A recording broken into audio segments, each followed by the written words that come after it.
Boa noite, queridos catequistas, queridos candidatos a catequistas, ministros, animadores de grupo, pessoal que está fazendo o retiro quaresmal conosco. Já estamos no terceiro módulo da nossa Escola Bíblica Catequética, Formação para Catequistas Iniciantes Bom Pastor. Sejam todos bem-vindos para essa noite magnífica. Estamos assim num ambiente gostoso, uma chuva, né? Um ambiente calmo, e por isso nós vamos serenando também o nosso ser, a nossa vida, para vivermos intensamente essas 2 horas desse retiro quaresmal na semana que antecede o terceiro domingo do Advento. Estamos vivenciando dia a dia momentos da quaresma, momentos de conversão, momentos de reflexão, na busca de quem somos, na busca de nos identificarmos com Cristo, nosso Mestre, e também vivemos num momento de intenso de turbulências, né? A pandemia. Nós precisamos serenar, encontrarmos essa força em Cristo, nesta noite e nesse dia. O nosso tópico hoje é a cruz de Jesus Cristo. Catequista precisa ter zelo pelo corpo, pela família, pela comunidade. É nessa expectativa que nós vamos iniciar esta noite. Lembrando você que está aí participando conosco desse momento, se não pegou a sua Bíblia ainda, corre lá buscar, né? Pegue a sua palavra, acenda a sua vela, coloque uma cruz do seu lado para vivermos intensamente esse momento forte da nossa igreja, da nossa diocese. Reunidos assim, nós queremos acolher mais uma vez Padre Edivaldo, nosso assessor, para conduzir esse momento de espiritualidade, esse momento que nós vamos nos encontrar conosco mesmo, e fazendo esse encontro conosco, nós também nos encontramos com Ele. Aquele mestre, aquela força, aquele Deus que é caminho, verdade e vida nas nossas vidas. Padre Edivaldo, então, com você, este momento.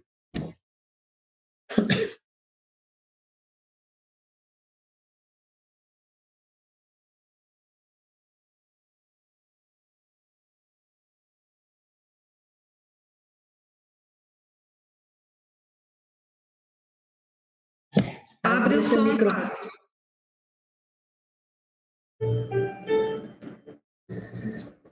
Ligar o microfone é bom também, né?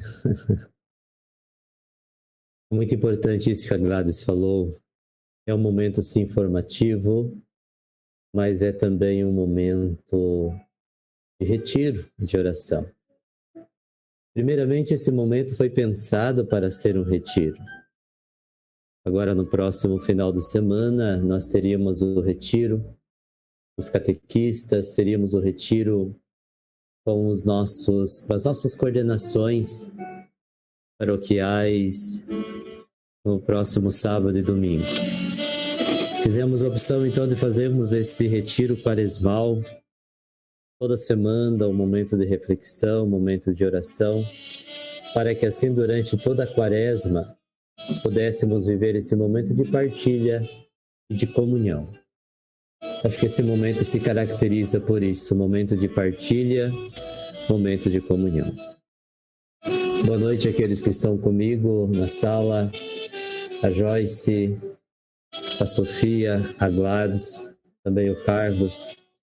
Uma boa noite especial a toda a coordenação diocesana, porque é a coordenação que faz acontecer essa escola e tudo que acontece na diocese.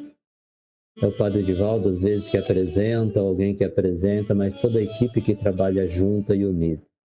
Obrigado pela participação de todos. Quero agradecer de coração as pessoas de outras dioceses que acompanham conosco este momento de reflexão, esse momento de retiro, esse momento de oração. Quero acolher de maneira toda carinhosa e especial aqueles que são da Diocese de Foz do Iguaçu, catequistas, irmãos, irmãs, enfim, aqueles que fazem a catequese acontecer na Diocese de Foz do Iguaçu. Nossa boa noite toda especial. E assim vamos fazer esse esforço. Compartilhe. Não precisa necessariamente ser catequista. Pode ser outras pessoas aí. Amigo, amiga, catequista, ministro. Compartilhe o link para que possa fazer conosco essa noite de reflexão, essa noite de oração. Sobre tudo isto. Noite de reflexão, noite de oração. E acredito que agora você já se ambientou, reforço aquilo que a Gladys já falou, a importância de termos o nosso espaço, o nosso local de oração, nosso local de reflexão. Se é o quarto, se é na sala em família, né? Então vamos celebrar juntos, né? Vamos viver juntos este momento de fé, este momento de reflexão e, sobretudo, este momento de oração. Em nome do Pai, e do Filho, e do Espírito Santo. Amém. Que a graça de nosso Senhor Jesus Cristo, o amor do Pai e a comunhão do Espírito Santo estejam convosco. Bendito seja Deus que nos reuniu no amor de Cristo. E assim nós vamos dar continuidade à nossa noite de oração, à nossa noite de reflexão, preparando o nosso coração. Vamos evocar a presença do Espírito Santo. Feche seus olhos. Tenho certeza que já está na presença de Deus. Feche os olhos, faça esse exercício. Faça esse esforço de se colocar verdadeiramente na presença de Deus. Respire fundo, suavemente. Esse momento é tão especial para mim. As quintas à noite estão sendo especiais para mim. Esse momento em que eu posso rezar com você. Convido você a rezar comigo. Por isso, silencie o seu coração. Respire fundo. Respire fundo. Peça ao Espírito Santo. Vinde, Espírito Santo. Vinde, Espírito Santo. Vinde, Espírito Santo. Vinde, Espírito Santo. Vinde, Espírito Santo. Vinde, Espírito Santo. O mesmo Espírito que conduziu Jesus pelo deserto. O mesmo Espírito que deve conduzir-nos nesta noite a esse tempo de oração, de reflexão. Esse mesmo Espírito que nos conduz durante esta quaresma. Vinde, Espírito Santo. Assim como conduziu Jesus, também nos conduza. Vinde, Espírito Santo. Assim como fez Jesus forte para resistir às tentações do deserto. Vinde, Espírito Santo. Orienta também o nosso coração para reconhecermos as nossas fraquezas e as nossas limitações. Vinde, Espírito Santo. Vinde, Espírito Santo. Vinde, Espírito Santo.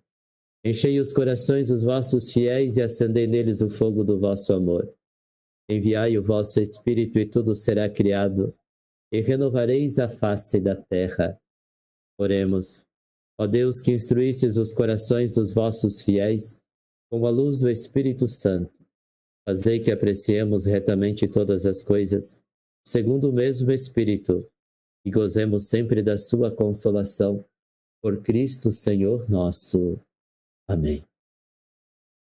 Convido você agora a pegar a sua Bíblia, Evangelho segundo João, capítulo 2, versículo 13 a 25. É o Evangelho do próximo final de semana. João, capítulo 2, versículo 13 a 25. Convido então a Joyce para que proclame para nós esse santo Evangelho.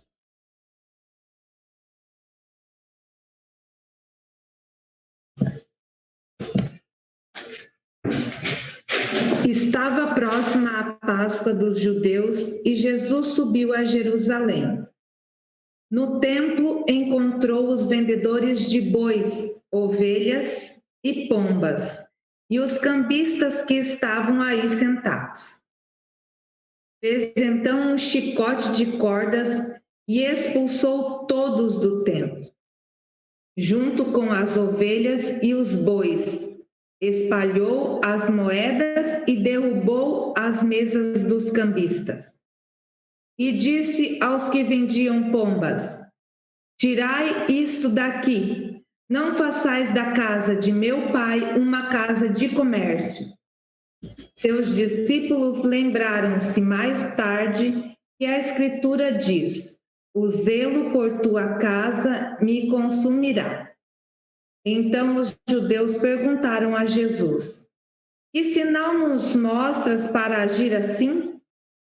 Ele respondeu: destruí este templo e em 3 dias o levantarei.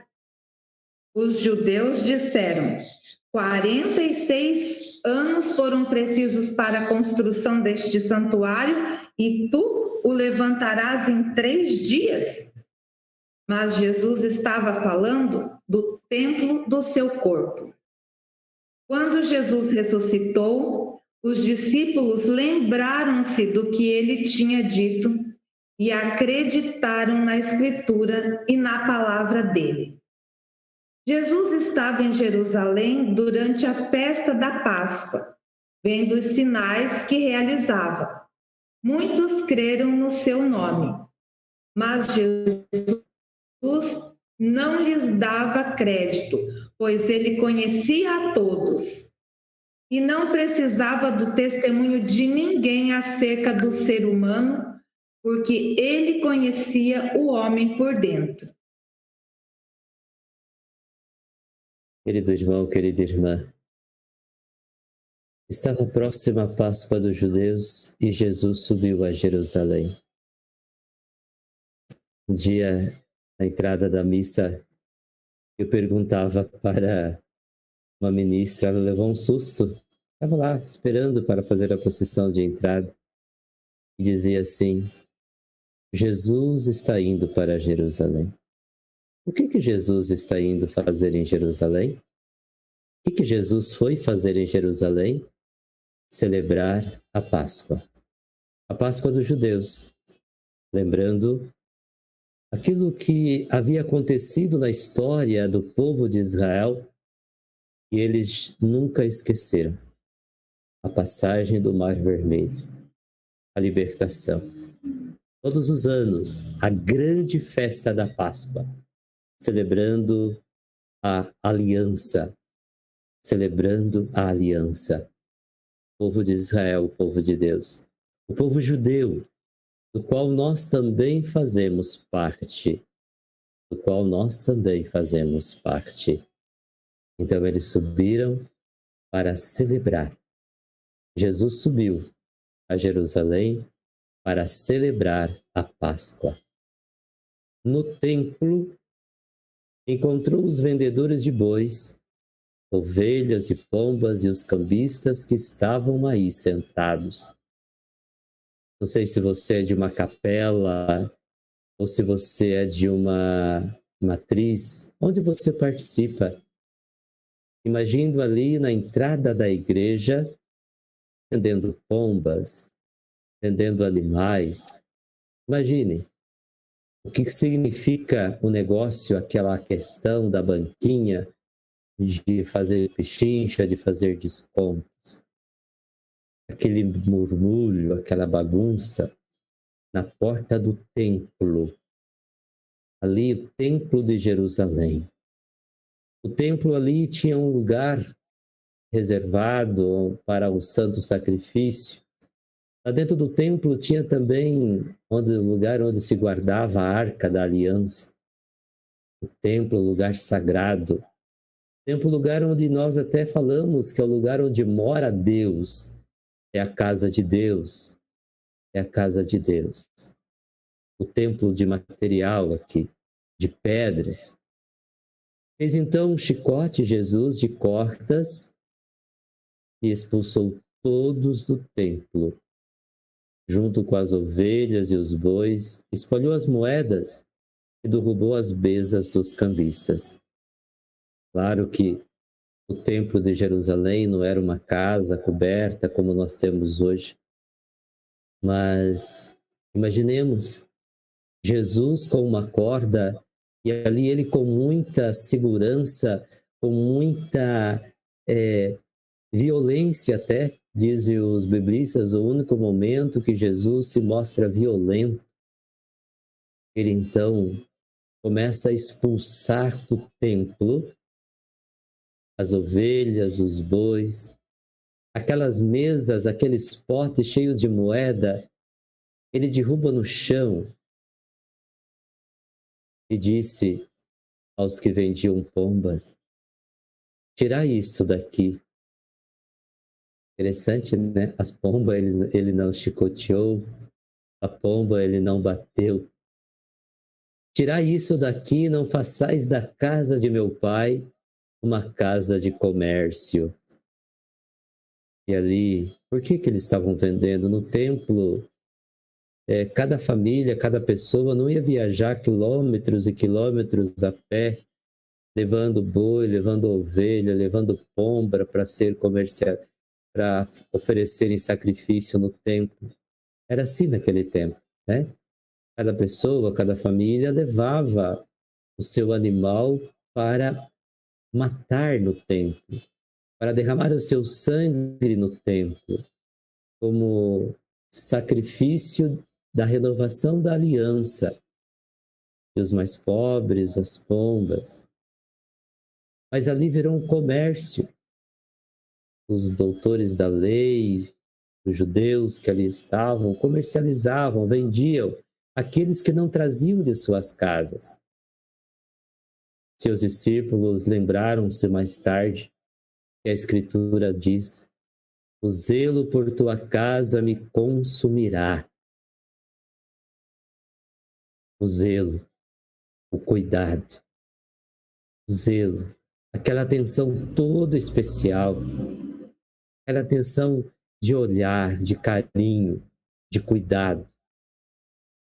O zelo, quando você pega uma louça muito delicada, você pega, né, com calma, o zelo, o cuidado, o afeto.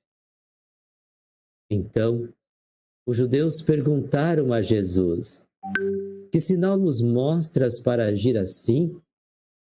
Após ver esse ataque de ira de Jesus, até certa violência, virando as mesas, expulsando os animais que ali está. Que sinal, aqui quando fala sinal, que milagre, que coisa extraordinária nos mostra para agir assim. É assim, Jesus agia como um profeta, como alguém que falava em nome do Senhor, alguém que falava em nome do Pai. Então Jesus responde: destruir este templo e em 3 dias eu o levantarei. Ou seja, aquele templo de madeira, de pedras, colocada pedra sobre pedra, destruir, colocar tudo isso abaixo. Esse é o sinal que eu vou lhes dar. Os judeus disseram: 46 anos foram precisos para a construção desse santuário e tu levantarás em 3 dias? Olha só. Mas Jesus estava falando do templo do seu corpo. Aqui se vira. Jesus já não está falando mais do templo de madeira, de pedra. Ele está falando agora do seu corpo. Agora Jesus já extrapola, já começa a celebração da verdadeira Páscoa. Jesus está falando do seu templo, do seu corpo. Assim também como nós devemos reconhecer que o nosso corpo é um templo, que a nossa casa é um templo. E nós somos chamados a zelar do nosso corpo. Jesus falava do seu corpo. Quando Jesus ressuscitou, os discípulos lembraram-se do que ele tinha dito e acreditaram na Escritura e na palavra dele. Jesus estava em Jerusalém durante a festa da Páscoa. Vendo os sinais que realizava, muitos creram no seu nome. Versículo 23. Volta a ordem cronológica dos acontecimentos. Após Jesus ter virado a mesa dos cambistas e ter expulsado os animais do templo, Jesus estava em Jerusalém durante a festa da Páscoa.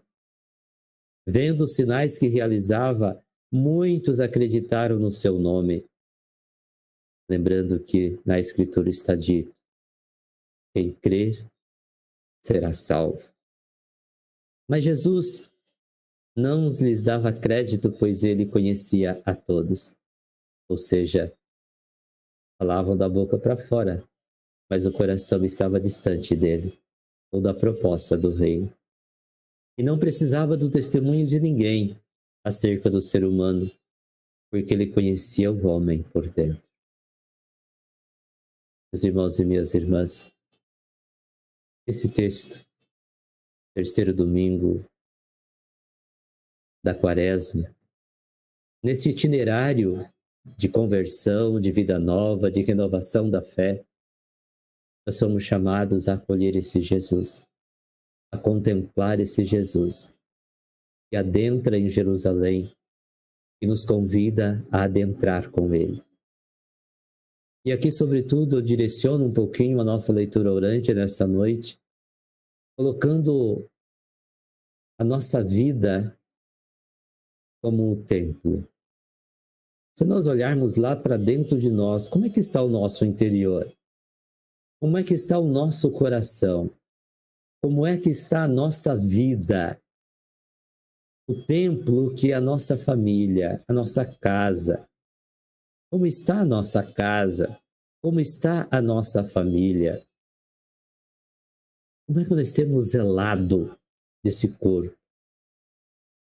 E assim, lembrar que é território sagrado, é local onde habita Deus, onde nós somos convidados a permanecer com Cristo. Onde Cristo quer adentrar para celebrar conosco a Páscoa. Ele quer nos renovar todos por inteiro. Lembrando, templo, sinal, templo, lugar onde mora Deus, templo onde Jesus subiu para celebrar e renovar a aliança. O povo, durante um ano, ele nessa vez, a Páscoa anual dos judeus, para lembrar-se da aliança que haviam estabelecido com Deus. Deus diz: eu serei o vosso Deus e vós sereis o meu povo. Lembra, desde Abraão, passando por Moisés até chegar nós, a mesma e única aliança, porque somos o mesmo e único povo e Deus é o mesmo e único Deus. Então essa é a mensagem que nós devemos guardar para a nossa vida. Êxodo capítulo 20, versículo de 1 a 17, é a segunda leitura desse domingo. Quem vai proclamar para nós?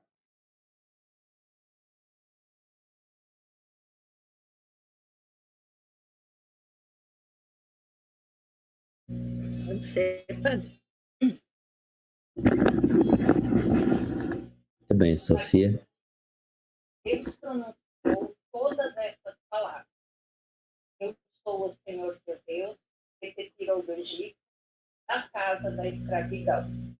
Não terás outros deuses além de mim. Não farás para ti imagem esculpida, nem figura alguma que existe em cima dos céus, ou embaixo na terra, ou de que existe nas águas, debaixo da terra. Não te prostrarás diante desses deuses, nem lhes prestarás culto, pois eu sou o Senhor teu Deus, Deus ciumento.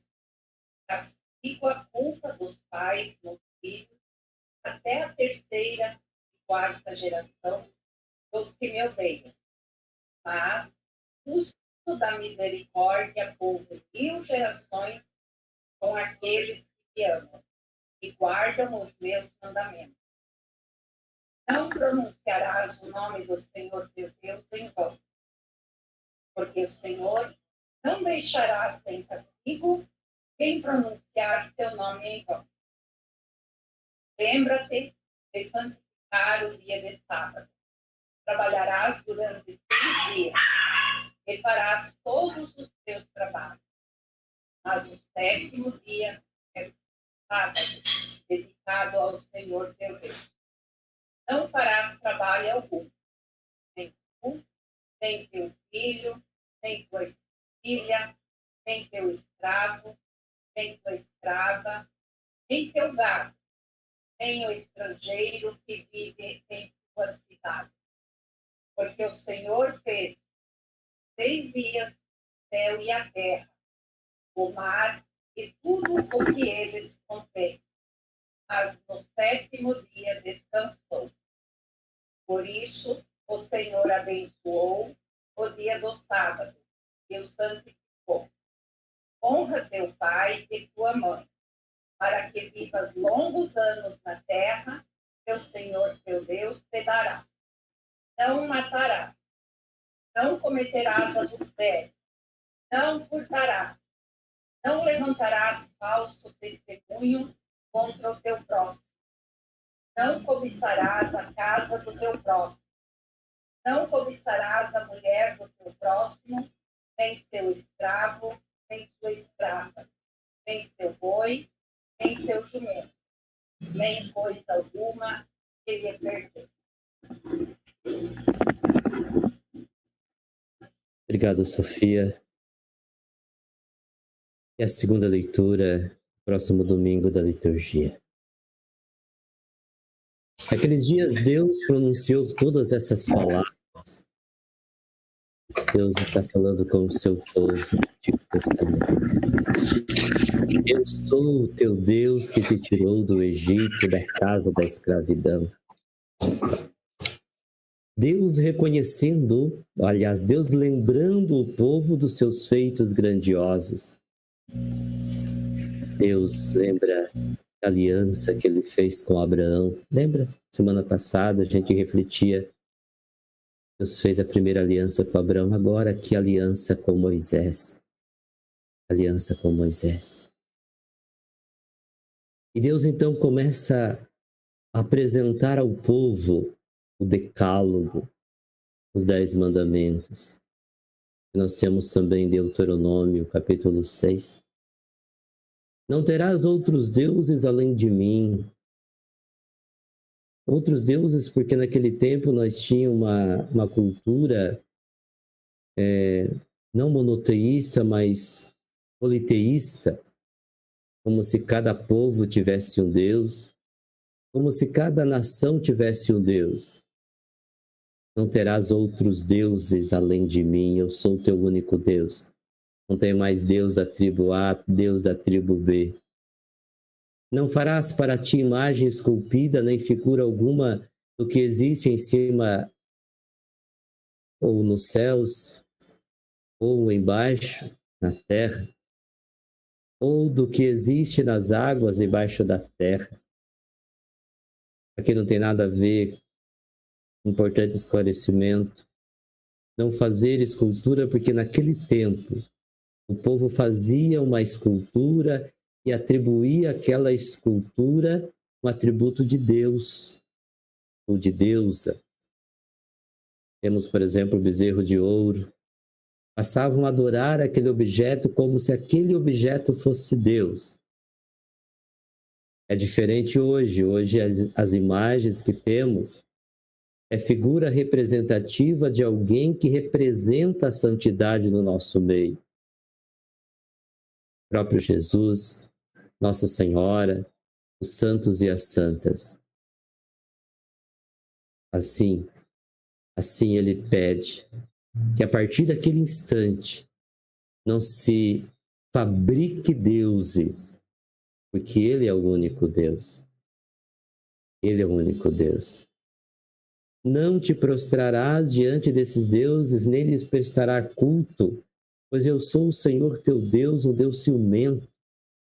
Castigo a culpa dos pais, dos filhos, até a terceira e quarta geração dos que me odeiam.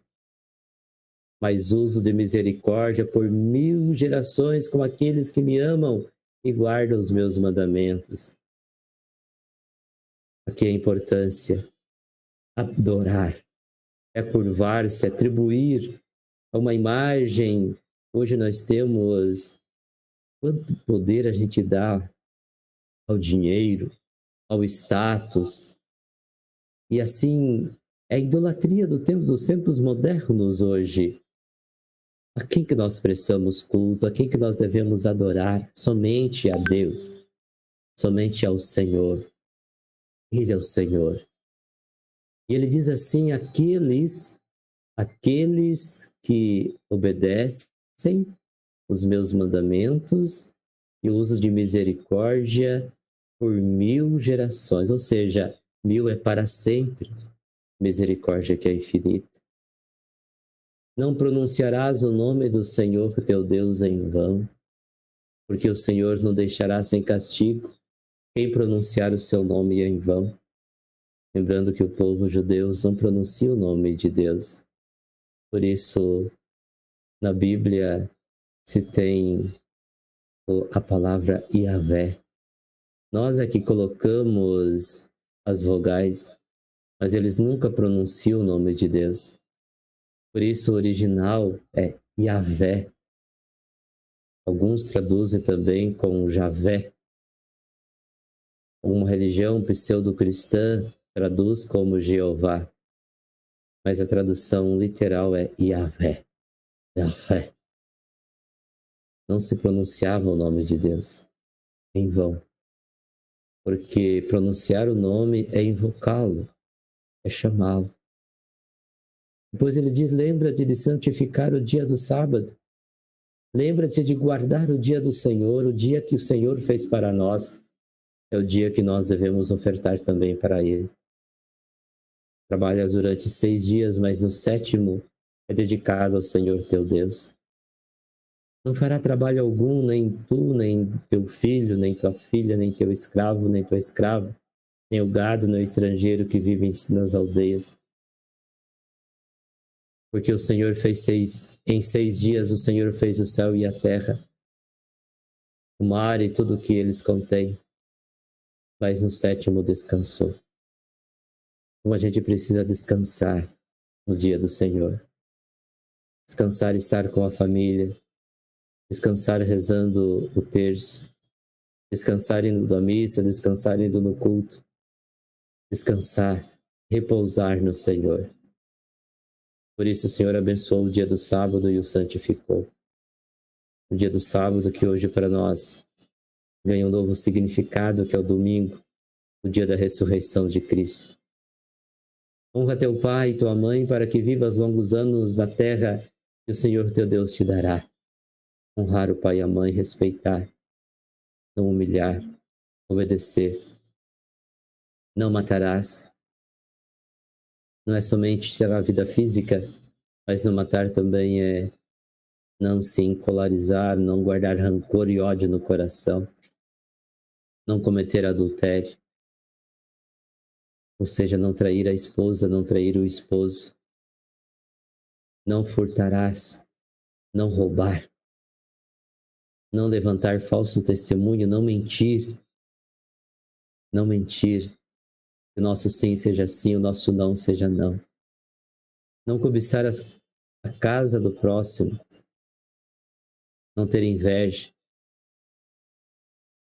nem cobiçarás a mulher do teu próximo, lembrando que naquele tempo a mulher era posse, nem seu escravo, nem sua escrava, nem seu boi, nem seu jumento, nem coisa alguma que lhe pertence. É assim que nós compreendemos Deus estabelecendo aliança com seu povo. Essa imagem representativa de Moisés com as tábuas da lei. No canto superior direito da imagem, a nuvem, lembrando da nuvem, já falamos da outra vez. A nuvem na Bíblia é sempre a presença de Deus. O povo ali embaixo, de olhos abertos e bocas abertas, contemplando essa cena maravilhosa da aliança que Deus estabelece com o povo no Monte Sinai. O povo deve viver de acordo com os 10 mandamentos, para que assim permaneçam na presença do Senhor. E assim nós compreendemos na palavra de Deus a centralidade da palavra aliança. Eu fixei na minha mente desde o tempo de seminarista, no Antigo Testamento, a lei com Moisés. Novo Testamento, a lei do amor com Jesus. No Antigo Testamento, o Monte Sinai, Horeb. No Novo Testamento, o Monte Calvário. No Antigo Testamento, a lei escrita em tábuas de pedra. No Novo Testamento, a lei escrita em nossos corações, a lei do amor.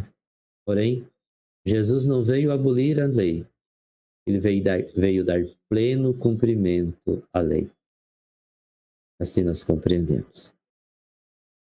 E o salmista, então, Salmo 18, versículo 8, 9, 10 e 11, intercalado com o refrão de João 6, 68c. Quem que vai proclamar para nós o Salmo?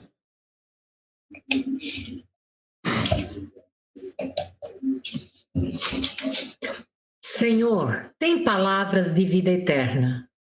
A lei do Senhor Deus é perfeita, conforto para a alma. O testemunho do Senhor é fiel, sabedoria dos humildes. Senhor, tens palavra de vida eterna. Os preceitos do Senhor são precisos, alegria ao coração. O mandamento do Senhor é brilhante para os olhos, é uma luz. Senhor, tens palavra de vida eterna. É puro o temor do Senhor, imutável para sempre. Os julgamentos do Senhor são corretos e justos igualmente. Senhor, tens palavra de vida eterna. Mais desejável do que o ouro são eles, do que o ouro refinado. Suas palavras são mais doces que o mel que sai dos favos. Senhor, tens palavra de vida eterna. Que lindo! O salmista reconhecendo essa presença de Deus. Após, sabemos, o povo de Deus se estabeleceu na terra prometida, já não estão mais na presença de Moisés, mas eles então cantam esse lindo salmo. A lei do Senhor Deus é perfeita, conforto para a alma. O testemunho do Senhor é fiel, sabedoria dos humildes. A lei do Senhor que não veio para punir, para castigar, para restringir, mas a lei que nos conduz para a vida. Os preceitos, os mandamentos do Senhor são precisos. Alegria ao coração. O mandamento do Senhor é brilhante, para os olhos é uma luz. Às vezes, o povo tende a ser subversivo, mas Deus mostra a lei como caminho. É puro o temor do Senhor, imutável para sempre. Os julgamentos do Senhor são corretos e justos igualmente. É puro aquele sentimento do nosso coração, esse temor não de ter medo de Deus, mas esse sentir a presença de Deus em nossa vida e em nosso interior. É esse o sentimento, de temor do Senhor, esse tremendo, é esse sentir a presença de Deus. É aquele friozinho da barriga que dá, aquele algo diferente. Mais desejáveis do que o ouro são eles. Olha só, coisa mais preciosa que temos. Mais precioso do que o ouro são eles, do que o ouro refinado ainda. Suas palavras são mais doces que o mel, do que o mel que sai dos favos. Assim nós devemos acolher os preceitos divinos como algo precioso, como algo belo, não como castigo, não como algo pesado, mas algo que nos leva à vida e nos permite viver em comunhão com Deus, a sua prática. E a segunda leitura, a 1 Coríntios, capítulo 1, versículo 22 a 25.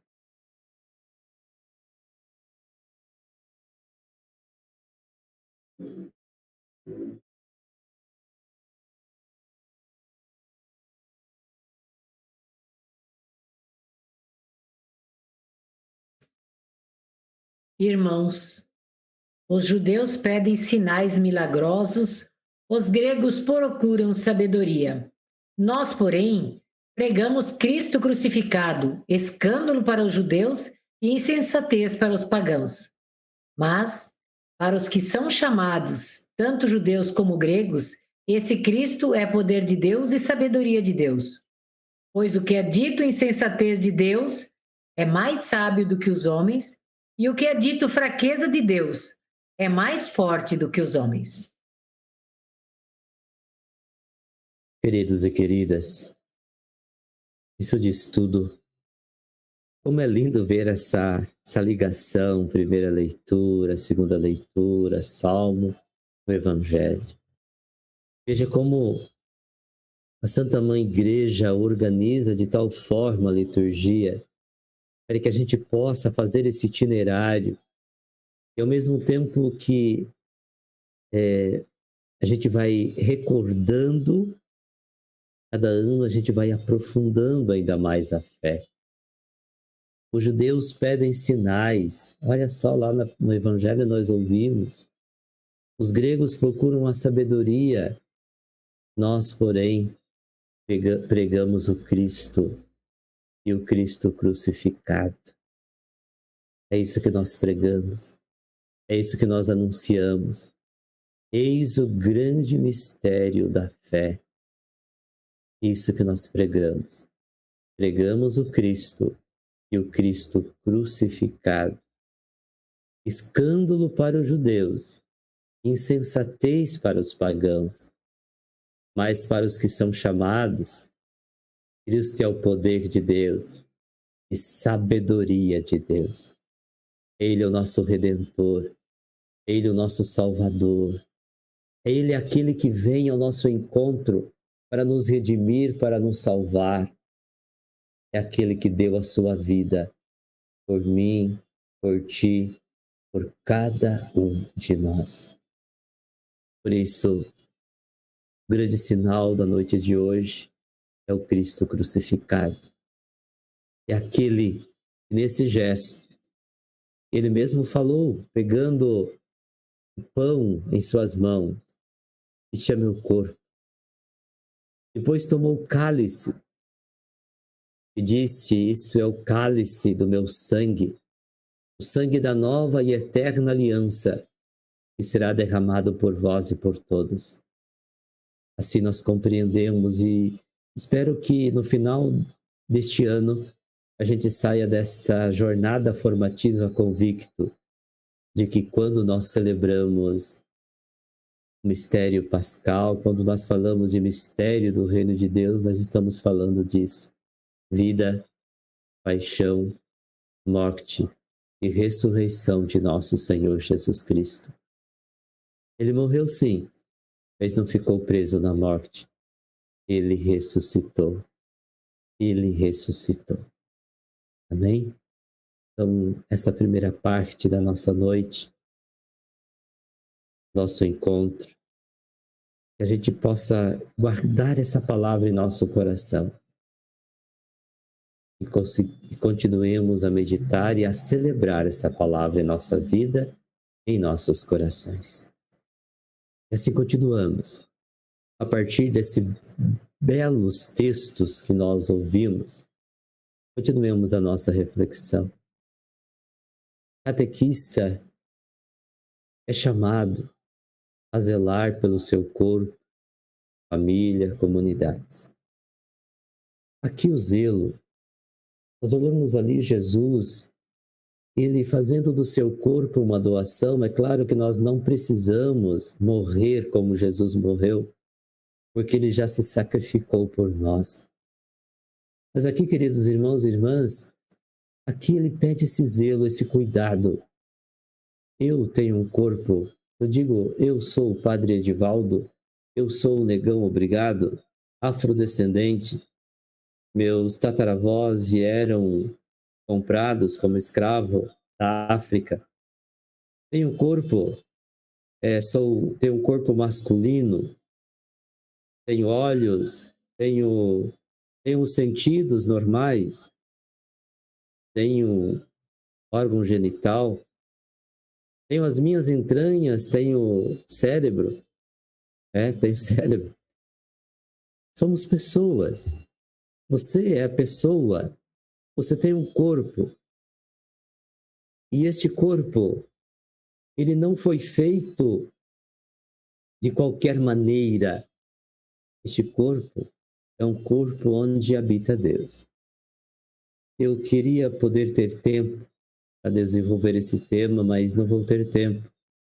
A antropologia teológica, o nosso corpo, falar um pouquinho do nosso corpo, o que significa, como que a igreja compreende a maravilha, a sacralidade do corpo humano.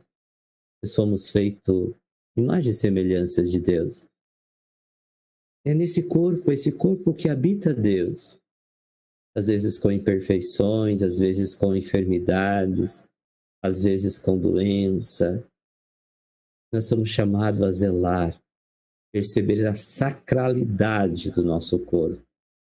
E não profanar algo tão belo, algo tão sagrado. Algo tão belo, algo tão sagrado. Corpo, eu sou o templo de Deus. Você é templo de Deus. O Espírito Santo habita no coração de todos aqueles que são batizados. Ora, se nós somos batizados, nós somos templos de Deus. O zelo pelo seu corpo.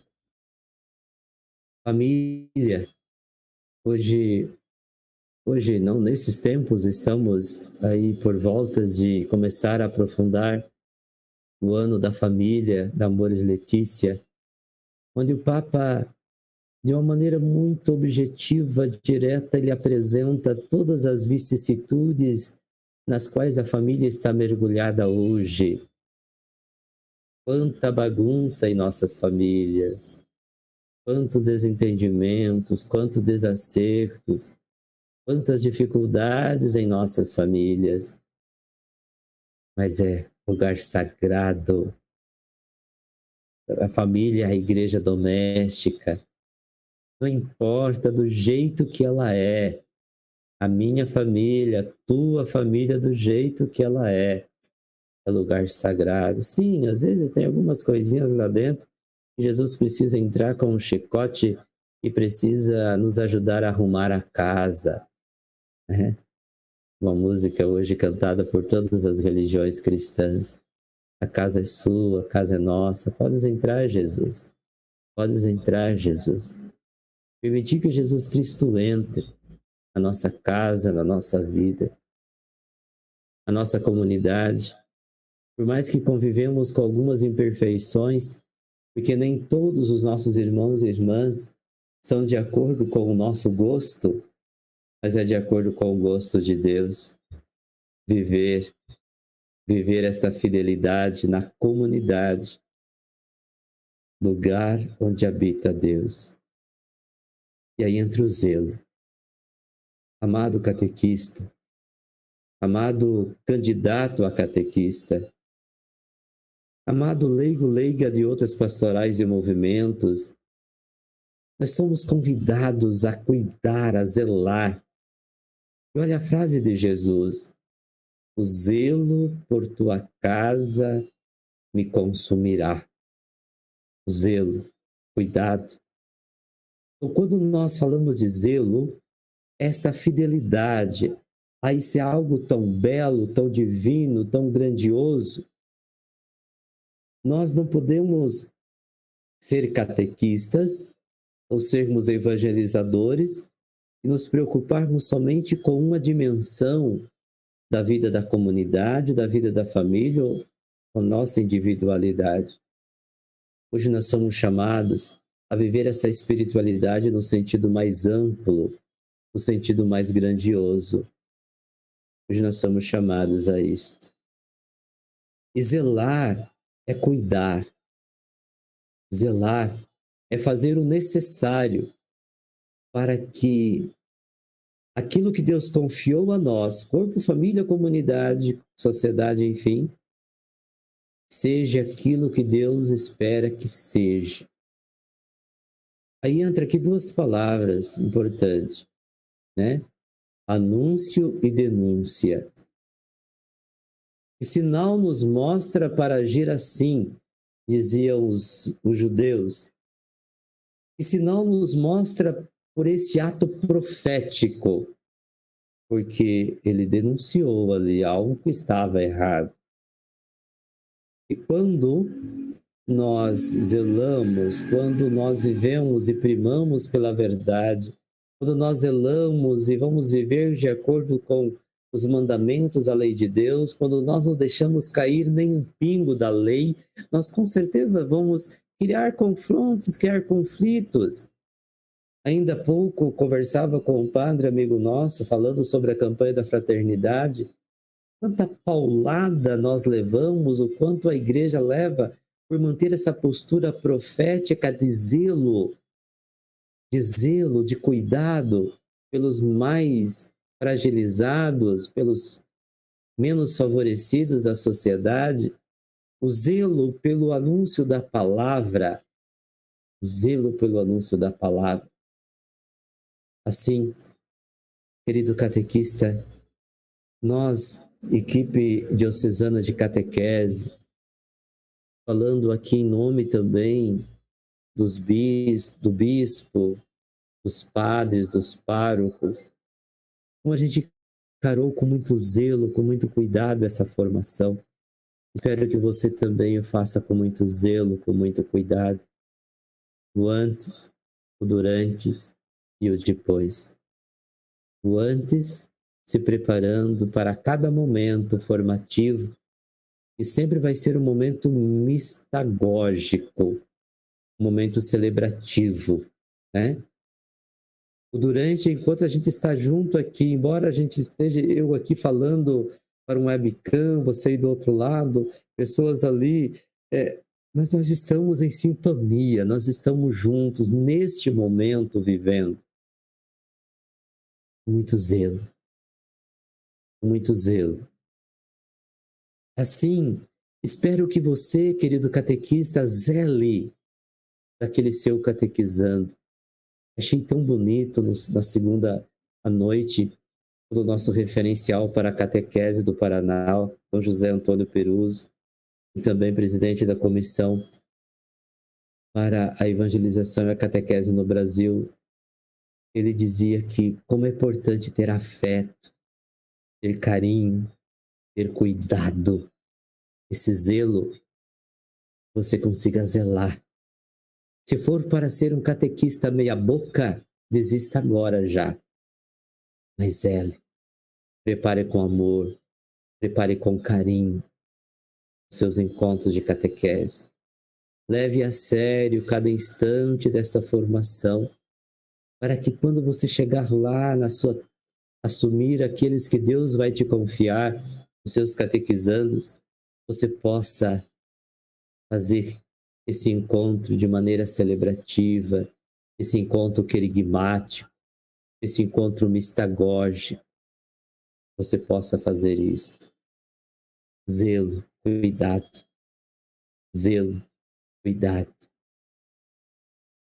E assim nós continuamos a nossa reflexão na noite de hoje, e esta é a palavra principal da parte, não é, lembra gente, insisto muito com vocês, não é simplesmente um momento formativo, também não é simplesmente um momento de retiro de espiritualidade.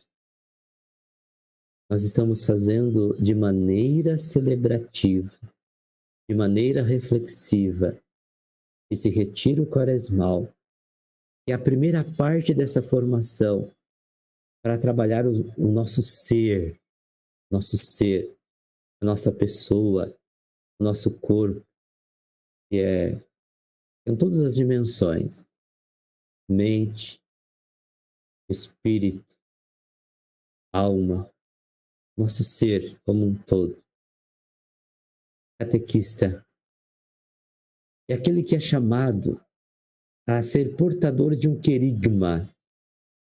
Querigma, tecnicamente falando, nós poderíamos dizer assim, basicamente, é o primeiro anúncio do amor de Deus, primeira parte, o pecado, anunciar Jesus Salvador, anunciar o Espírito Santo e a vivência da nova vida na família e na comunidade. Quando nós falamos de querigma, nós falamos principalmente desses passos básicos. Nós vamos aprofundar isto. Nós vamos refletir isso nesta noite. E aqui escolhi esta imagem de Pentecostes, porque foi a partir de Pentecostes que os apóstolos, antes com medo, inclusive queriam desistir de tudo, voltar para casa. Eles então, quando Jesus ressuscitado aparece, eles fazem a experiência com o Senhor ressuscitado. Quando eles recebem o Espírito Santo, eles então formam a primeira comunidade e saem a anunciar o Cristo, saem a anunciar esse querigma, saem a provocar conversão na vida do povo que andava distante de Deus. Entenderam? Por isso essa imagem. Então, nesse primeiro momento, isso serve de introdução, nós, enquanto catequistas, devemos ter primeiro esta clareza. Eu preciso, antes de sair a anunciar, eu preciso fazer essa experiência do amor de Deus. Eu preciso me sentir amado por Deus. Eu não posso ser um amargurado. Porque... Não, eu sou amado por Deus. Do jeito que eu sou, com as minhas limitações, eu sou amado por Deus. Eu tenho que ter consciência que sou um pecador. Mas ao mesmo tempo que eu tomo consciência que eu sou um pecador, eu devo saber que eu não posso continuar pecando. Eu devo fazer o exame de consciência e acolher aquele que Deus enviou para me resgatar do pecado e me conduzir para uma vida nova. Essa vida nova no Espírito Santo. E chamado após isso a viver em comunidade. Basta isso, né? Esses passos que agora nós vamos aprofundar, né, nos próximos pontos, né? Tinha vários materiais, mas nós vamos refletir a partir deste livro da Diocese de Osasco, Querigma e Mistagogia, Caminhos à Iniciação Cristã, editado, aliás, publicado pela Paulus, distribuído pelo Brasil todo. Querigma, o que é? Querigma, o que é? Não se preocupem em depois, eu vou passar para vocês também o material, mas vou passar também ele em Word para que vocês depois possam imprimir e terem consigo. Querigma, o que é? Querigma vem do grego querigma, que significa proclamar, gritar, anunciar. Veja, querigma, proclamar, gritar, anunciar. Mas imagina assim, você de repente recebeu uma notícia boa, está ali de repente na sua sala sozinho e no seu celular chegou uma mensagem: você ganhou na Mega Sena. Oh! É nesse sentido. Aquele grito, ou aquela mulher que, nossa, há quanto tempo desejava engravidar, fazendo tratamento, de repente olhou o seu exame, está gestante. Uhul! Você é mãe! Aquele anúncio de felicidade, aquele anúncio explosivo, pegar um megafone e anunciar para todos. Querigma, parte então desse anúncio, né? Dessa proclamação, desse algo que sai de dentro para que as pessoas possam ouvir, aquelas que estão não tão próximas. Apresentar, proclamar, gritar, anunciar Jesus Cristo morto, ressuscitado e glorificado. É isto.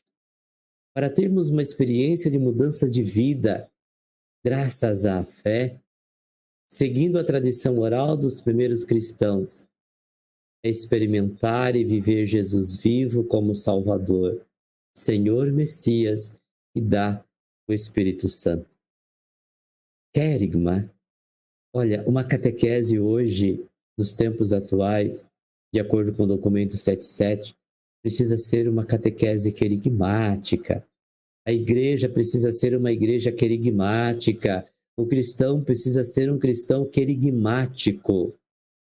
Ou seja, nós precisamos proclamar, porém, muito cuidado, e nós vamos ver isso à frente, este proclamar, esse gritar, não é simplesmente pegar uma caixa de som e ligar ao máximo volume. Às vezes, nas esquinas, nos nossos bairros, tem igrejas que confundem esse proclamar a fé com fazer barulho na rua. É muito mais do que isto também. Não termos vergonha de falar de Jesus Cristo. Não termos vergonha de anunciar Jesus Cristo também lá fora, nas praças, nas ruas. Mas anunciar Jesus Cristo morto, ressuscitado e glorificado a partir da vida, a partir do testemunho, né? Para termos uma experiência de mudança de vida, graças à fé, não graças ao nosso esforço pessoal. Muitas vezes nós tendemos, eu vou me esforçar para ter fé. Fé é dom, fé é graça, fé nos vem de graça por Deus, em Cristo, por Cristo, né? Seguindo a tradição oral dos primeiros cristãos, é experimentar e viver Jesus Cristo vivo. Isto é querigma, é experimentar e viver Jesus Cristo vivo como Salvador. Então, por isso você, nós catequistas, somos convidados a experimentar e a vivenciar isto, né? O Senhor como Messias que dá o Espírito Santo. Às vezes a gente pensa, não, vou ser querigmático, vou sair proclamando. É mais do que anunciar com a boca, é anunciar com a vida, essa experiência cotidiana. Aqui nós lembramos a experiência dos discípulos de Emaús. Os discípulos de Emaús, eles, logo após a morte de Cristo, estavam voltando para casa desanimados. O Senhor pôs-se a caminhar com eles. E eles, pelo caminho, iam falando das dificuldades, da morte de Cristo, a decepção aparente de derrota, Parece que o mal parece que o mal venceu, parece que a morte venceu a vida, parece que o reino das trevas venceu o reino da luz, parece que Satanás venceu. Eles estão voltando desanimados. Parece que o reino de Deus não vai acontecer. Quanta esperança depositamos em Jesus. O Senhor ressuscitado põe-se a caminhar com eles. Põe-se a caminhar com eles. Eles estão voltando. Eles estão deixando a comunidade. Eles estão deixando de ser discípulo. Estão voltando para casa. Mas eis que o Senhor ressuscitado caminha com eles e eles não reconhecem Jesus. Eles não reconhecem Jesus. Enquanto caminham, diz alguns biblistas que em torno de 12, 13, 15 quilômetros, alguns 11, enfim. Mas Jesus caminha o dia todo com eles. Jesus caminha o dia todo com eles. Quando Jesus, no final do dia, parte o pão e eles reconhecem que é Jesus, e Jesus ali naquele instante desaparece da frente deles, e eles então voltam para a comunidade.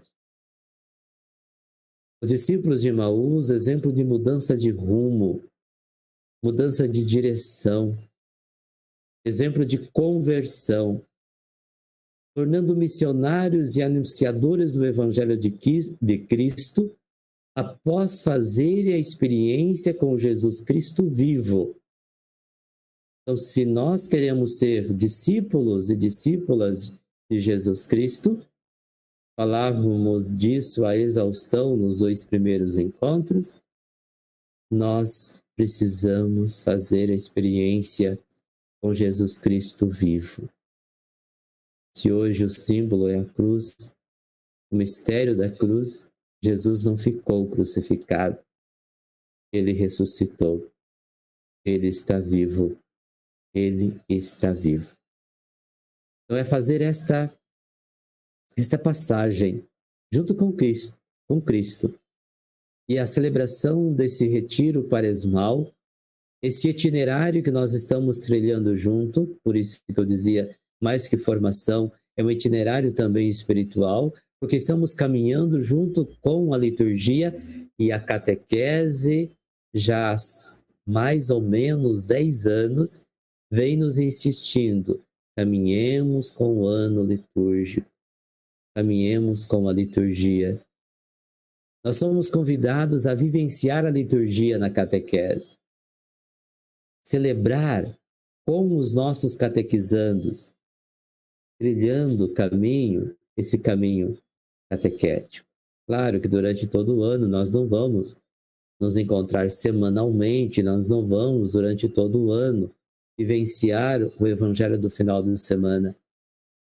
Mas como é lindo, bonito fazer eco durante a semana daquilo que nós celebramos no domingo. Olha, os discípulos de Emaús, eles mudaram de direção, mudaram de rumo, mudaram de atitude a partir da experiência com o Cristo vivo e ressuscitado. Veja bem, quais são os objetivos do querigma? Anunciar a boa nova de Jesus Cristo. E desde o anúncio do seu nascimento, passando pelo seu batismo e culminando com sua morte e ressurreição, foi glorificado para a salvação dos nossos pecados. Quando anunciamos sua glória, não anunciamos um fato histórico acontecido há milhares de anos, mas sim tornamos presente em nossas vidas essa salvação. Olha só, quais são os objetivos do querigma? Se eu vou ter uma catequese querigmática, parece óbvio isto?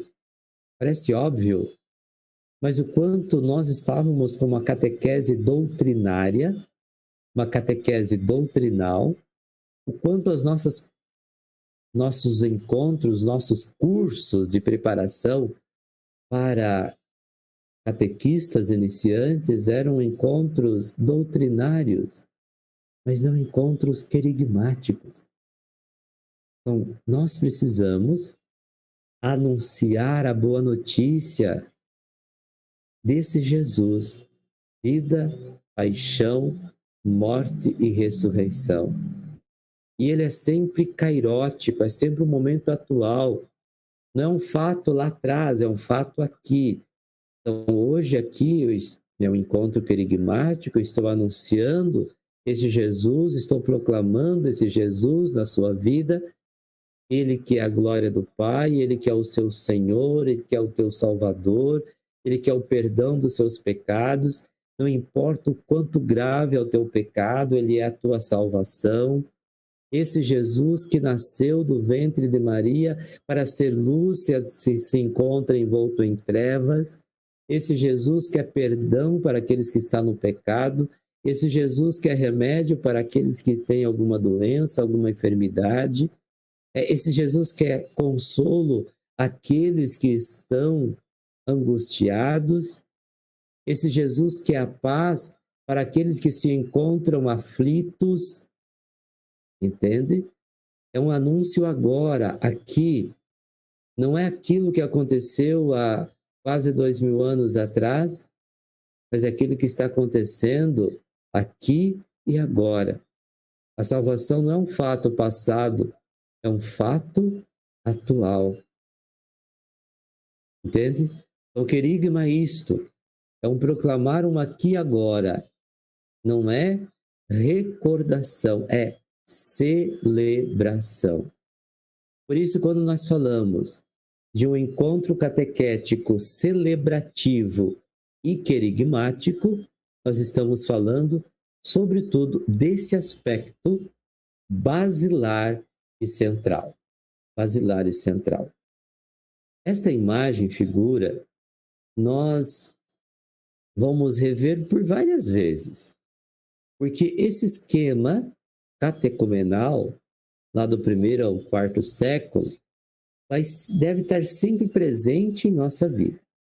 Hoje a catequese é uma catequese catecumenal, hoje o projeto de iniciação à vida cristã se inspira nesse processo catecumenal, com 4 tempos, com 3 etapas, né?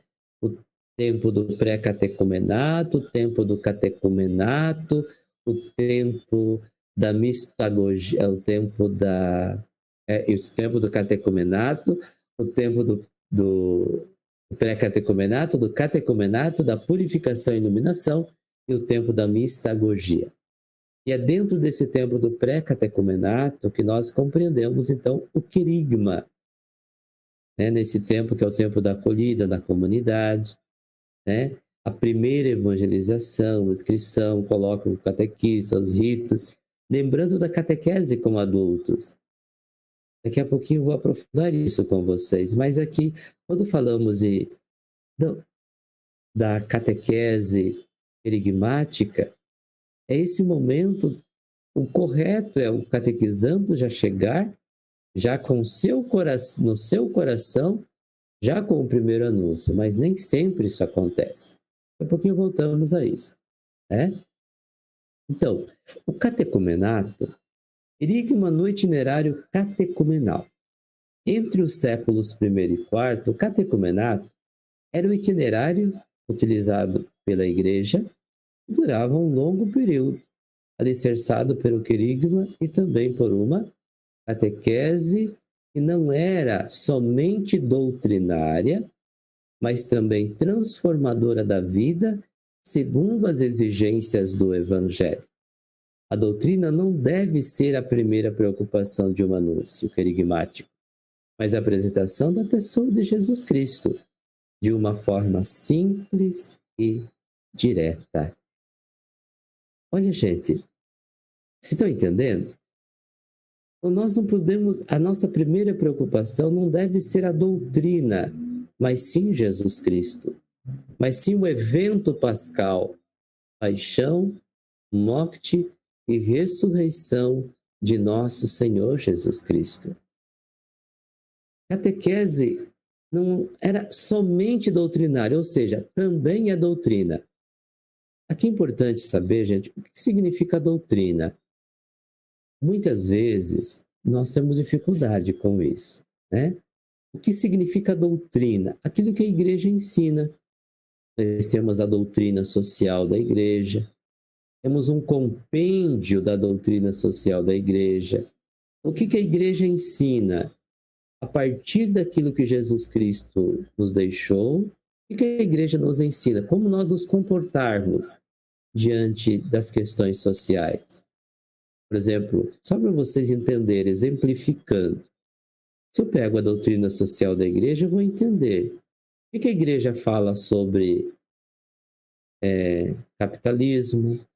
O que a igreja fala sobre comunismo? O que a igreja fala sobre o neoliberalismo? O que a igreja fala sobre o socialismo? Né? Questão, por exemplo, éticas, bioética, doutrina.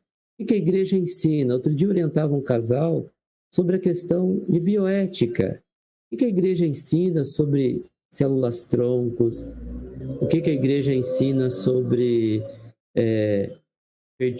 fertilização in vitro, pode ou não pode? Né? Entende? Então, doutrina, o que a igreja ensina? É preciso isto. O que a igreja fala sobre alguns assuntos? Mas a nossa catequese, ela não pode ser moralista.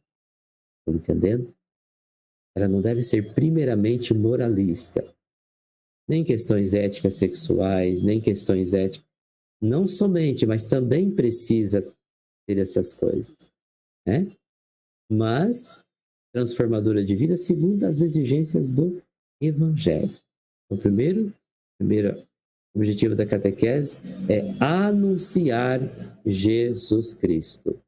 Não abandonando também questões doutrinárias, que são necessárias também. Né? Vivemos no mundo e precisamos transformar esse mundo de acordo com as verdades do Evangelho. Né? A evangelização não era não irá funcionar se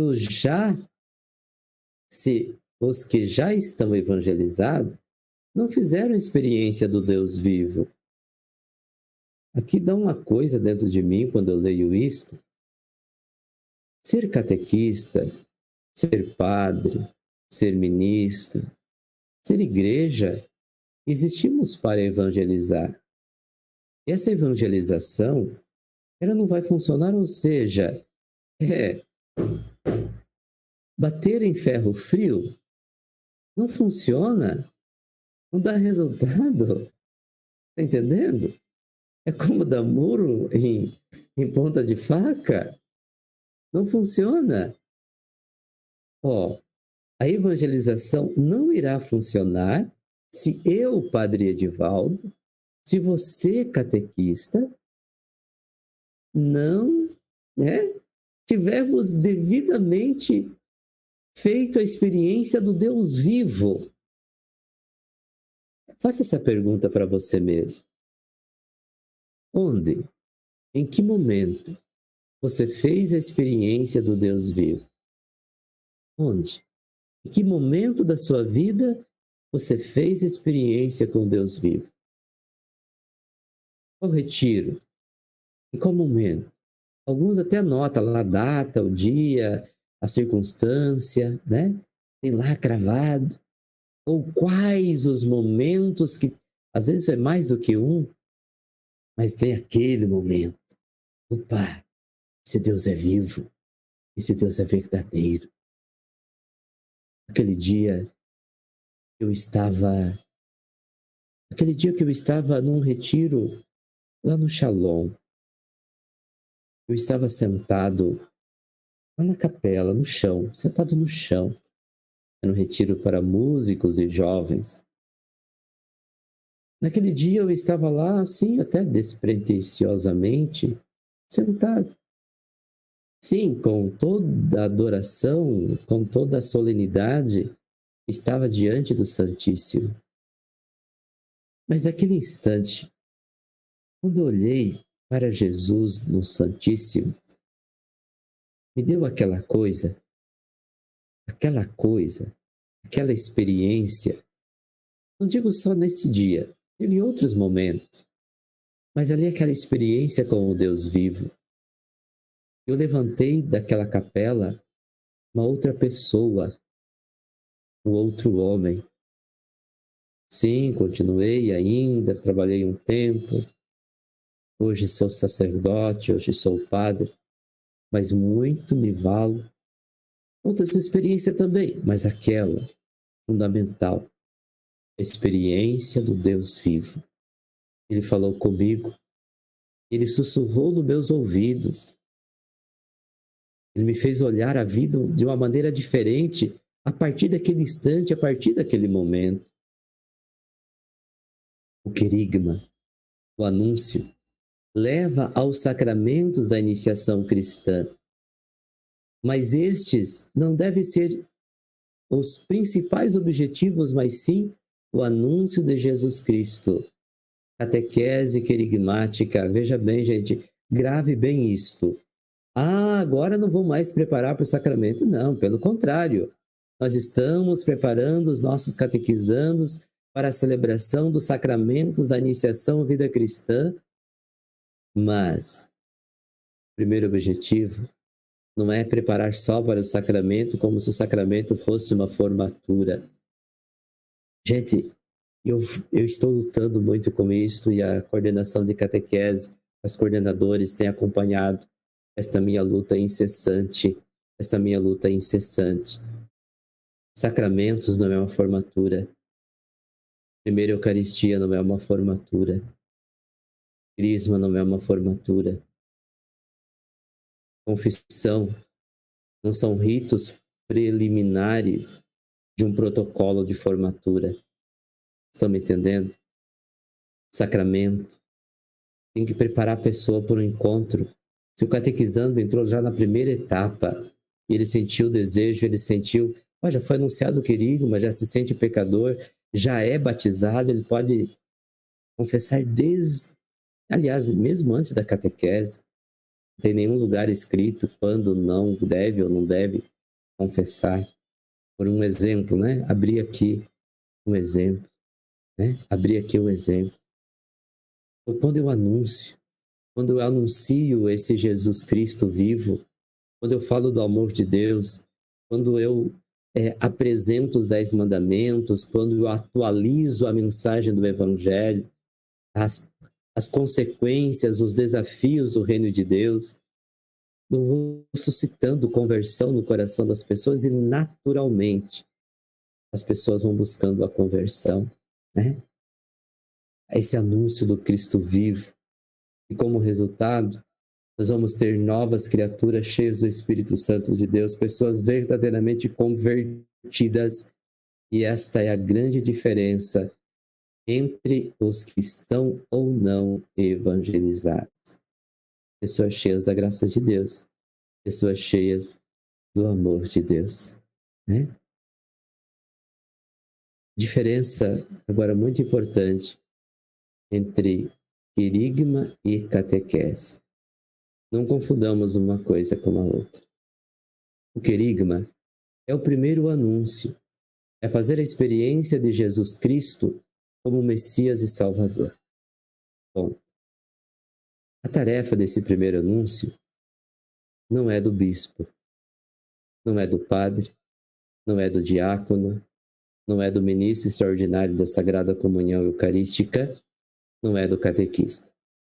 Esse primeiro anúncio, essa primeira experiência de Jesus Cristo como Messias e Salvador, esse primeiro anúncio deveria acontecer na igreja doméstica, na casa, na família. Porém, nós sabemos que hoje, infelizmente, não temos mais uma cultura religiosa dentro de nossas famílias. Tem exceções, infelizmente, tem exceções. Mas a grande maioria das famílias não tem mais este ambiente querigmático de celebração de vida de fé. Então, o querigma é o primeiro anúncio, é fazer a experiência de Jesus Cristo como Messias e Salvador. Preste bem atenção, isso aqui vai cair na prova. Qual é a definição de catequese que nós temos a partir de catequese tradente? Vai cair na prova. Brincadeira, tá? Nós não vamos ter prova. Mas é importante que nós saibamos qual é a função da catequese, né? Catequese, o que é a catequese? Educação da fé das crianças, dos jovens e dos adultos, a qual compreende o ensino da doutrina cristã, dando em geral de maneira orgânica e sistemática, com um fim dado em geral de maneira orgânica e sistemática, com o fim de iniciá-los na plenitude da vida cristã. Entendem? Catequistas, é muito importante nessa primeira fase do ser catequista. O que eu sou chamado a ser? Eu sou chamado a ser um educador da fé. Alguém que vai transmitir a fé. E nesses tempos atuais, tendo presente que muitos dos catequizandos não vêm com esse anúncio de casa, eu me torno também um mistagogo da fé, onde eu vou também fazer esse primeiro anúncio para o catequizando. Tendo esta responsabilidade de conduzir o catequizando a fazer essa primeira experiência de Jesus Cristo como Messias e Salvador. Não adianta cobrar demais das famílias aquilo que, de repente, as famílias não têm condições de oferecer hoje. Façamos nós, assumamos nós essa tarefa, esse desafio também. Ótimo! Se já vem com o coração ardendo, querendo aprofundar mais a fé, que já recebeu dos seus pais ou dos seus avós, ótimo! Então vamos nós, então, agora, educar na fé. Vamos nós agora ensinar, ensinar a doutrina cristã.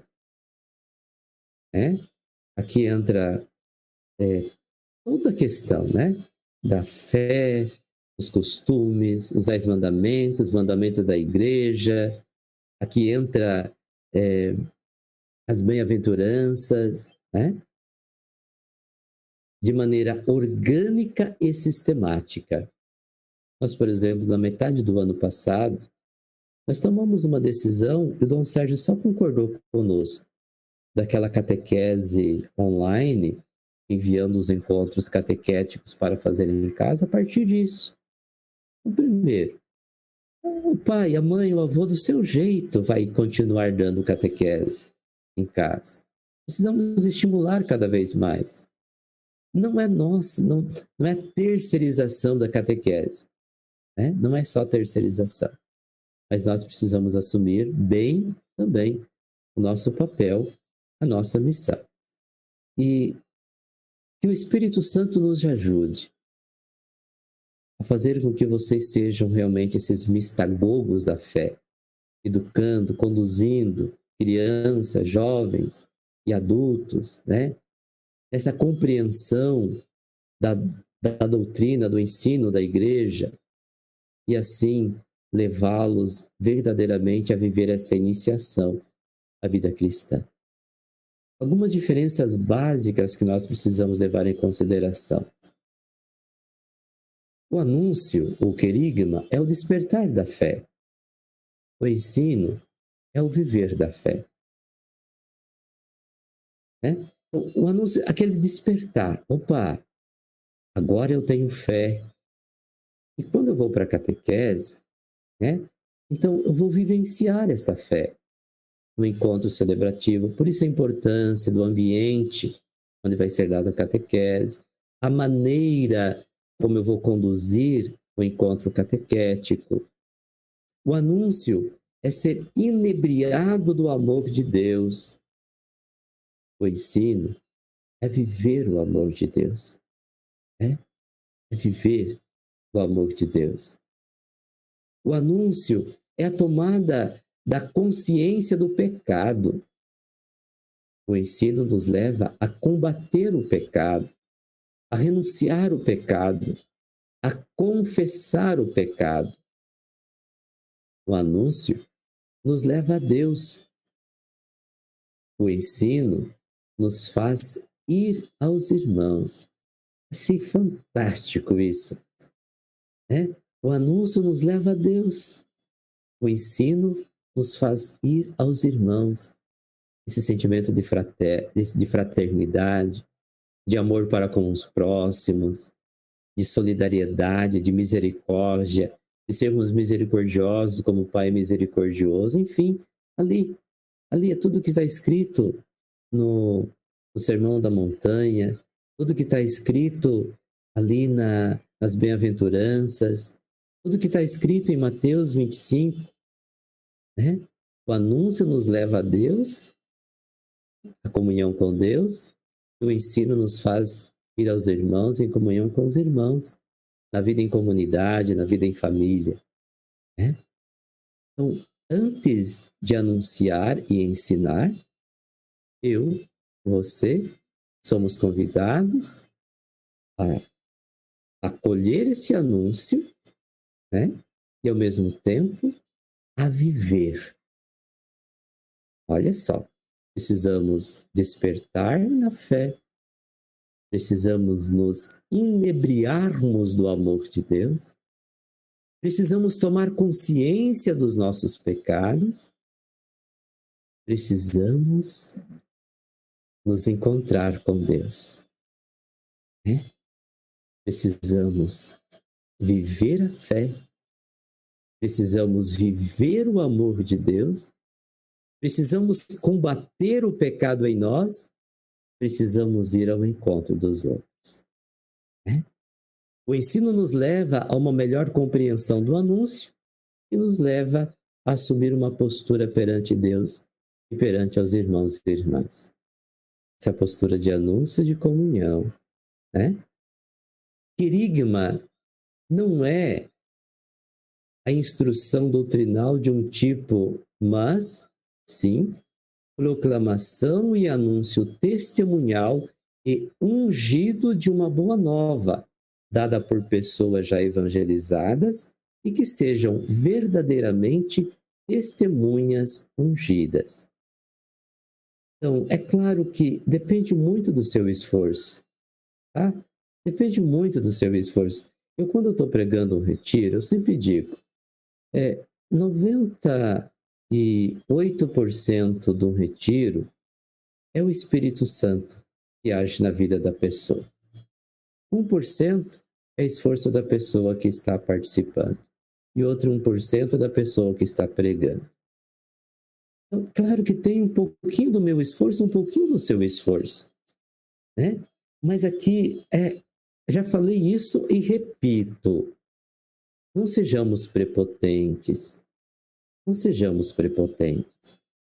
Nós somos instrumentos inúteis, mas necessários para que a graça de Deus haja no coração, na vida dos nossos catequizandos, né? Nós somos instrumentos de Deus. Então, quando nós fizemos esse itinerário formativo, quando nós mergulhamos verdadeiramente em cada etapa, em cada encontro, em cada módulo, em cada tópico, quando a gente faz aqueles exercícios que nos é solicitado em casa, quando a gente mergulha realmente nessa dinâmica, olha, nós vamos nos enchendo da graça, nós vamos ser ungidos, nós vamos ser esses portadores da Boa Nova. Lembra que catequese é ecoar.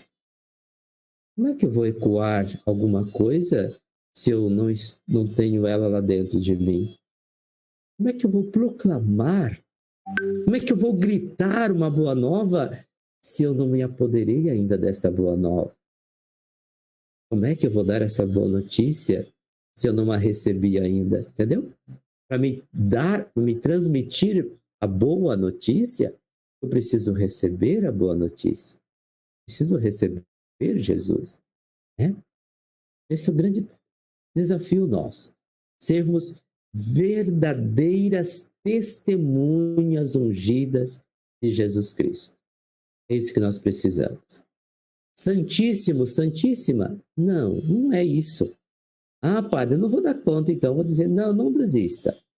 Se Deus te chamou, Deus sabe de qual barro você é feito, né? Talvez é aquele barro que foi pego lá, um barro meio podre, né? Deus sabe do barro que eu sou feito.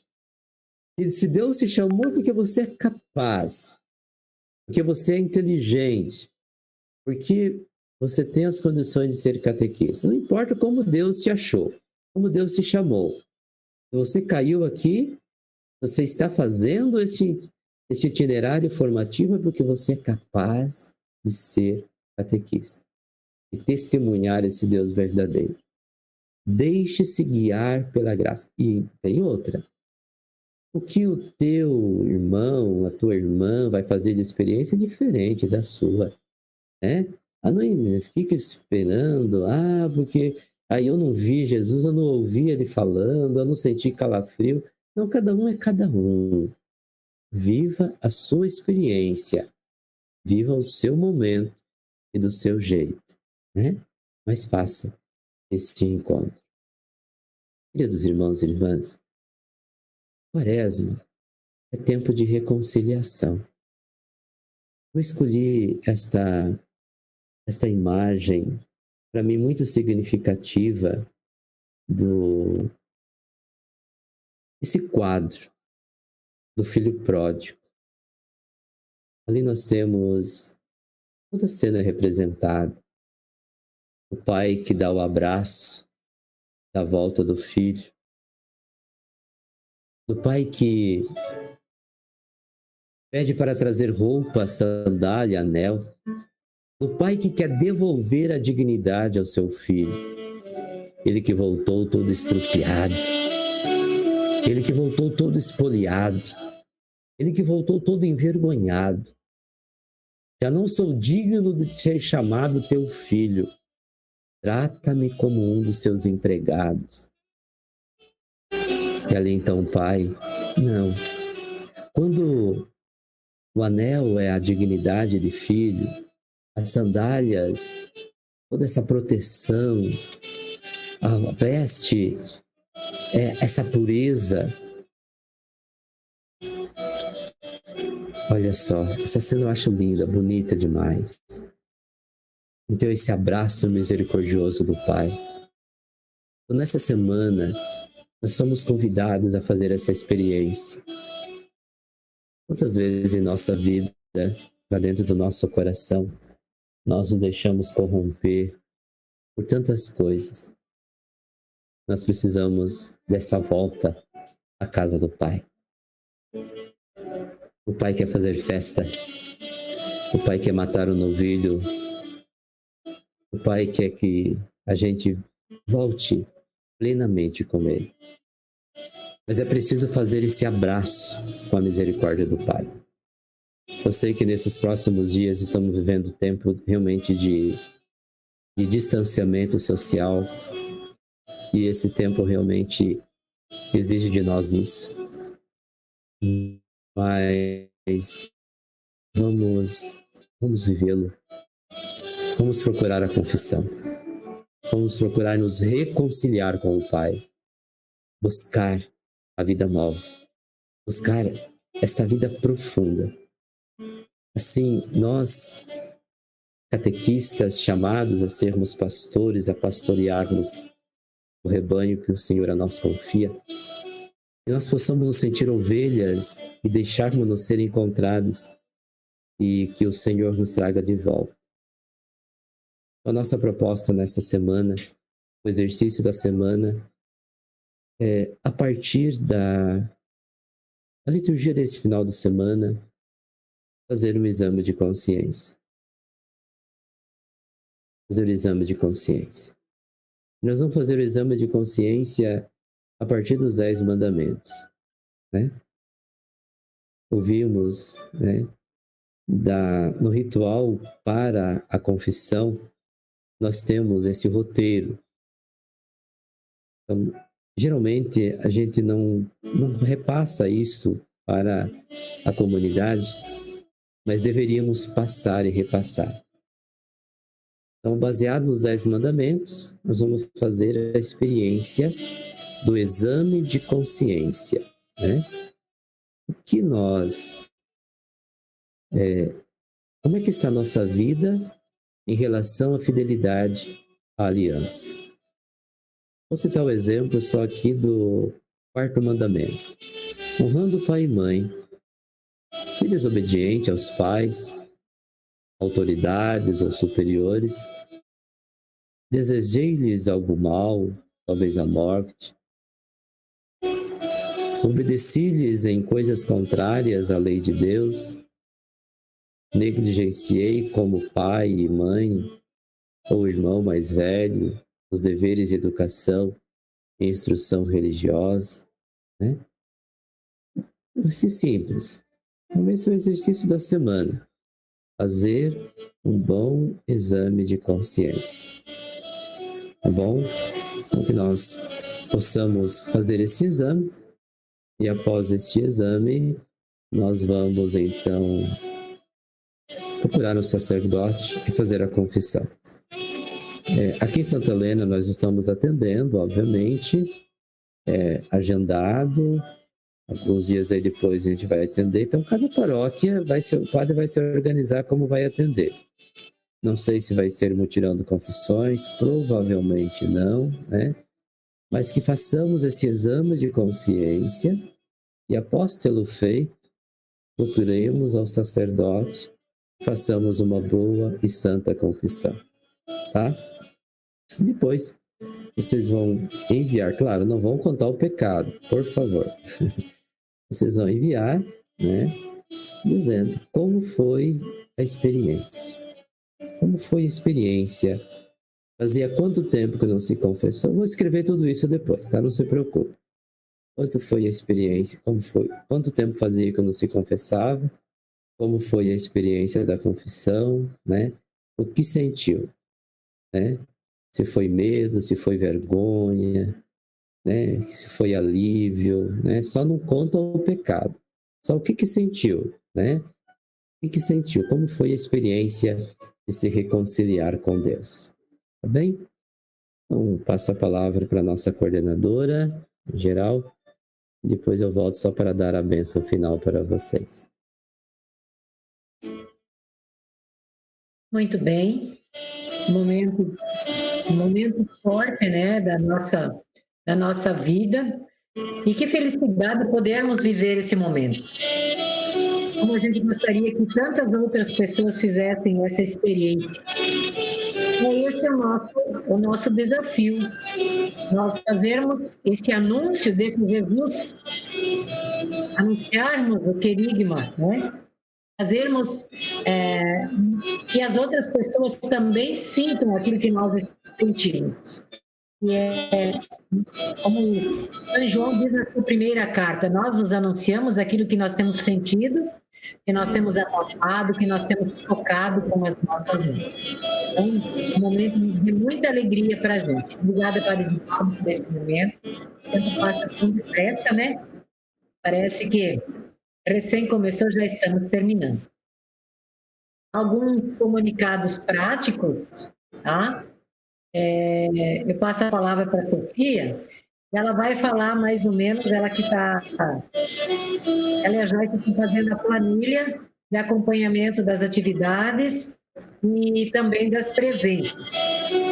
São 320 alunos, então é preciso, né, manter-se assim em dia, para que a gente possa dar conta de estar controlando tudo para que lá em dezembro, né, na festa de Nossa Senhora do Guadalupe, a gente possa estar fazendo a grande festa da Catequese de Foz do Iguaçu, sem pandemia, é claro, né? Porque eu acho que nós vamos colocar os nossos joelhos no chão, rezar muito, muito, muito, né, para que tudo isso passe, independente dos meninos por aí. Então, passo a palavra para a Sofia, ela vai falar também da lista de presença que foi postada. Boa noite. Nós acabamos de postar a lista de presença nos grupos. Solicitamos a todos que assistiram que respondam, né, que não deixem de responder. E também as atividades que encerraram às 18 horas hoje, né? Quando eu não tive acesso ainda à planilha, né?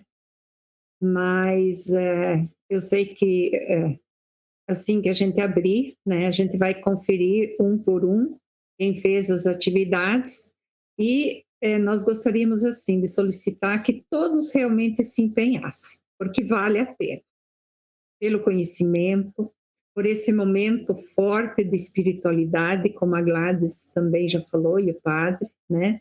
Essa iluminação que nós estamos tendo nesse retiro é um momento muito especial para a nossa vida, nesse tempo de quaresma, onde realmente nós estamos retirados, né? Devido à pandemia. Eu pouco saio de casa, né? E claro, quem sai realmente só sai quando mesmo precisa, né? Então, vamos aproveitar esse momento forte de espiritualidade para viver isso. Então, nós vamos informando, né, no grupo, e queremos motivar a todos para continuar, para não desistir. Eu dizia para a Gladys essa semana que nós precisamos fazer um trabalho de pedagoga, Joyce e eu, né? Acompanhar aluno por aluno, tentar motivar. E às vezes é isso que precisa, né? Mas eu sei que também nós temos os catequistas introdutores que têm essa função, né? Então vamos seguir firmes e fortes nesse retiro, que é um momento para nós abastecermos e crescer enquanto pessoas cheias de espiritualidade. Obrigada, Sofia. E assim, o mais importante, o padre já vai falar, não é você responder a tarefa ou ficar preocupado em responder o chat enquanto o padre está fazendo a reflexão. O importante é você vivenciar cada momento, cada passo, tá? E uma coisa é a lista de presença que a gente postou lá, outra coisa é o trabalhinho que vai. É duas coisas, certo? Então, procurem responder a lista de presença logo e os trabalhinhos. E assim, você que ainda não fez a inscrição para participar, se você quiser, vai ficar aberto mais uns dias, porque os párocos pediram, os párocos pediram que mantivesse aberto, que eles querem incentivar a todos os catequistas fazerem esse processo formativo e vivencial da catequese diocesana.